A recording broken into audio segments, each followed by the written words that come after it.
चलिए, तो इसी बीच हमारे साथ खास मेहमान जुड़ चुके हैं। राणा अली जोहेब पाकिस्तानी पत्रकार है हमारे साथ, रिटायर्ड कर्नल दिनेश नैन डिफेंस एक्सपर्ट है। बहुत बहुत स्वागत है आप सभी का। राणा साहब, मैं सबसे पहले तो आपके पास ही आऊंगी। आखिर पाकिस्तान में हो क्या रहा है? एंटी इमरान ड्राइव चल रहा है क्या पाकिस्तान में? जो जो इमरान के करीबी है उनके खिलाफ एक्शन होगा? तरन्नुम जी, बहुत शुक्रिया आपका। देखिए, सबसे पहले तो ये एंटी इमरान कोई मामला नहीं चल रहा है। ये एक बाकायदा तौर पे पाकिस्तान की ऑफिशियल जो एक आप कह लें कि सरकारी और उसके बाद फौजी अदालत है, उसके अंदर बाकायदा एक केस चला, करप्शन के ऊपर केस चला। उसके जो जो चार्जेस आपने 4 चार्जेस गिनवाए हैं जनरल फैज हमीद के ऊपर जो लगे हैं, उसके बाद उनका बाकायदा ट्रायल हुआ, मिलिट्री ट्रायल हुआ। ट्रायल होने के बाद वो जब इल्जामात उन पर साबित हुए तो उसके बाद उनको ये सजा जो है वो आज सुनाई गई है 14 साल वाली। अब इसमें मसला ये आ रहा है, चूंकि ये शख्स DGISI के ओहदे पर उस वक्त तैनात थे जब इमरान खान पावर में थे। बल्कि इमरान खान ने, जो अभी करंटली हमारे आर्मी चीफ है field marshal general Asim Munir, इनको हटा के तो जनरल फैज हमीद को और DGISI के ओहदे पे तैनात किया था। और ये उन्होंने किया था अपनी बेगम बुशरा बीबी के कहने के ऊपर। उनकी वजह से उन्होंने उसको तैनात किया। और उस तैनाती के बाद प्लानिंग ये थी कि आपको याद होगा कि 2017 में इस्लामाबाद में एक TLP यानी कि तहरीक लब्बैक पाकिस्तान का एक धरना हुआ था, प्रोटेस्ट हुआ था। ये वही लोगों के धरने की मैं बात कर रहा हूँ, प्रोटेस्ट की बात कर रहा हूँ, जो चंद दिन पहले मुरीदके में हुआ था। ये वो सेम पार्टी थी।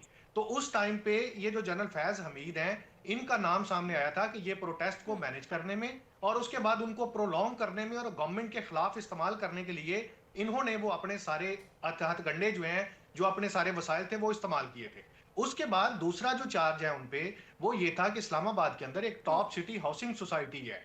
वो हाउसिंग सोसाइटी के मालिक से उन्होंने उस वक्त रिश्वत ली और उस टॉप सिटी हाउसिंग सोसाइटी को के ऊपर कब्जा करने की कोशिश की अपने भाई के जरिए। क्योंकि इनका भाई जो है वो यहाँ पे एक पटवारी और उसके बाद एक तहसीलदार के ओहदे पे फाइज था, जनरल फैज हमीद का जो छोटा भाई है वो वाला। तो उसके जरिए उन्होंने उस हाउसिंग सोसाइटी पर कब्जा करने की कोशिश की। और धाक जो है वो बेसिकली फौज की जमाई, क्योंकि उस वक्त वो वर्दी में थे, वो एक ओहदे पे कायम थे, ISI के सरबराह थे। तो ये उसके अलावा जो ऑफिशियल सीक्रेट एक्ट उनके ऊपर लगाया गया। तो ये सारी चीजें अभी तक उनके ऊपर, जो उनकी अपनी प्रोफेशनल लाइफ है, सिर्फ उसी को सामने रखते हुए उन पे आज जो सजा है वो सुनाई गई है। मैं यहाँ पे एक छोटी सी बात क्लियर कर दूं कि अभी जिस केस को आप इमरान खान के साथ जोड़ रहे हैं कि चूंकि ये इमरान खान के करीबी थे तो इस वजह से इनको सजा हुई है, अभी उन चार्जेस में इनको फ्रेम नहीं किया गया। राणा साहब, क्योंकि अभी ये क्योंकि PTI का वो कहना 9 है मई कि वाले केस PTI पार्टी को कमजोर करने की एक साजिश है सरकार की। नहीं, सॉरी, अब जरा रिपीट कीजिएगा। PTI ये आरोप लगा रही है कि सरकार इस तरह की कार्रवाई इसलिए कर रही है ताकि पार्टी कमजोर हो जाए। नहीं नहीं, पार्टी का तो इसमें ताल्लुक नहीं है ना। देखिए, जनरल फैज हमीद ने जब वो DGISI के ओहदे पे कायम थे, उन्होंने अपनी एक फौज की वर्दी, अपना ओहदा और अपना जो डेजिग्नेशन है, अपना जो एक उनकी चीज है, उसको इस्तेमाल किया इमरान खान को फायदा पहुंचाने के लिए, अपनी जाती फायदा पहुंचाने के लिए, इमरान खान की बीवी को, बुशरा बीबी को फायदा पहुंचाने के लिए। तो जब आप फौज में, ये मेरे साथ कर्नल साहब इस पे हैं, पैनल पे हैं, वो जानते हैं कि आर्मी में आप इस तरह अपना जो जाती असर और रसूख है, वो आप अपनी जात के लिए इस्तेमाल नहीं कर सकते हैं। वो आप ठीक सिविलियंस है, को दबाने के लिए इस्तेमाल नहीं कर सकते हैं। ठीक वो है। आप अगर करेंगे तो आप जो आपका सीक्रेट एक्ट है, आप हाँ, उसकी खिलाफ वर्जी करेंगे और आपके खिलाफ कोर्ट मार्शल होगा। तो वही जनरल फैज हमीद के साथ भी हुआ है। दिनेश जी, मैं आपके पास ही आऊंगी।